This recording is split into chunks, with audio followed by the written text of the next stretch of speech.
Hey, it's Kurt Thompson here. So you watched my other video on why you're probably not able to play higher with more power, and the reason is you play wet.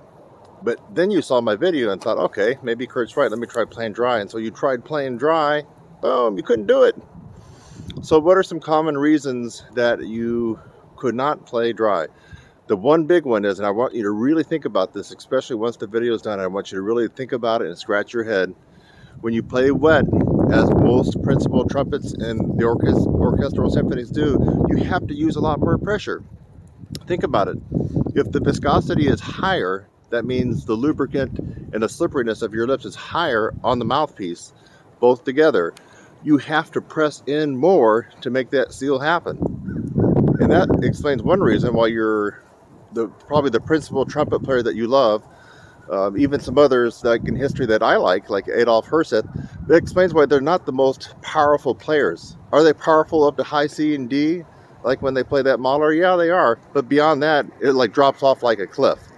And one of the reasons is they play wet. And when they play wet, they have to use 2, 3, 4 times more mouthpiece pressure to make that seal happen and to get that power. So that would be one thing. The second thing would just be a comfort level. So I would recommend that you start playing, or you try playing just a little bit wet. So instead of lathering up your lips and licking the mouthpiece and just slopping all over it, just maybe a little bit, just on your lips like this. Just a little bit. Keep the mouthpiece dry, but maybe you can moisten your lips and try playing that way for just a little bit. Once you get used to that, then you could try wiping your lips off and the mouthpiece. You do realize when you play dry, a subtle amount of moisture is there just from your breath. So it's not bone dry. When I say play dry, it's not completely bone dry because the moisture from your breath will moisten the mouthpiece a little bit. So let's see what else. This is just a quick video. Oh, but that's it. It's comfort level. You're not used to it. You're uncomfortable, and so it takes some getting used to. So I would recommend starting off lightly and slightly, and gradually work your way to where you're all the way dry as best as you can be when you play. You should notice once you get used to it, you can grip the mouthpiece. The seal is better, meaning that when you blow, your sound is not wasted. Here, it goes straight in through the horn.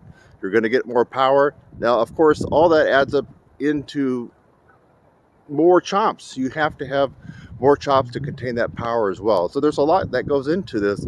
It's not simple just one day you're playing wet and you have a high F on the horn, and then the next day you play bone dry and you got a Maynard Ferguson double C. It's not quite that easy, folks. Anyway, I hope this kind of spelled it out. You can leave some comments or ask questions, and I'll be glad to answer them. I'll see you in the next video.